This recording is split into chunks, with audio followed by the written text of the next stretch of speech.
नमस्कार दोस्तों, आप सभी को शारदीय नवरात्रि के दूसरे दिन की हार्दिक शुभकामनाएं। कैसे हैं आप सब?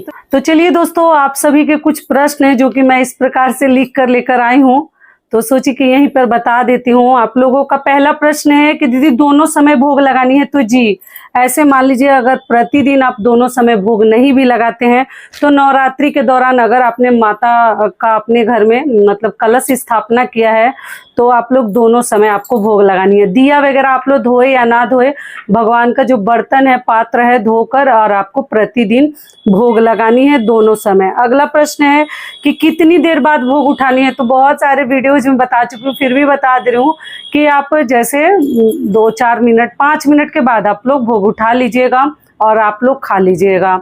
अगला प्रश्न है कि पान जो चढ़ाते हैं, तो देखिए पान भी भोग के रूप में जो जिनके घर में पान खाया जाता है वो लोग खा सकते हैं, ठीक है। और अगला प्रश्न है दीदी सिंदूर माता को मतलब पोंछ कर हमें लगानी है, दोनों समय लगानी है। तो देखिए सुबह के सुबह हम सिंदूर लगाएंगे, बातों को ध्यान से समझ लीजिएगा।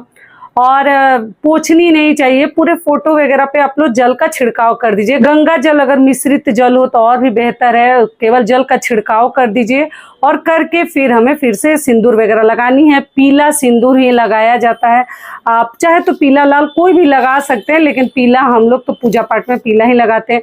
और वही उंगली लेकर अपने मांग में आप लोग भर लीजिएगा, ठीक है। और सबसे महत्वपूर्ण प्रश्न है दीदी भोग में क्या क्या चढ़ाएं, तो देखिए 9 दिनों के लिए 9 भोग के लिए वीडियो डाल चुकी हूँ, ठीक है। और अभी आपको बता दूं कि जैसे दोनों समय आपको लगानी है तो आप लोग मिश्री और बतासा रखिए अपने घर में, और कुछ ड्राई फ्रूट्स है तो और भी अच्छी बात है। मान लीजिए जो लोग ड्राई फ्रूट्स नहीं खरीदते वो केवल मिश्री और बतासा रखिए, दोनों समय आप लोग भोग चढ़ा सकते हैं। और आज तो चीनी या मिश्री का ही भोग लगानी थी, तो सुबह एक बार नियम जब हो गया, शाम को आप चाहे तो फिर से चीनी और बतासा मिश्री लगा सकते हैं। साथ में लौंग इलायची दोनों समय का नियम नहीं है, सुबह के सुबह छाक देना जिसको बोलते हैं, आप लोग सुबह के सुबह चढ़ा सकते हैं, दोनों समय भी चढ़ा सकते हैं, कोई रोक नहीं है।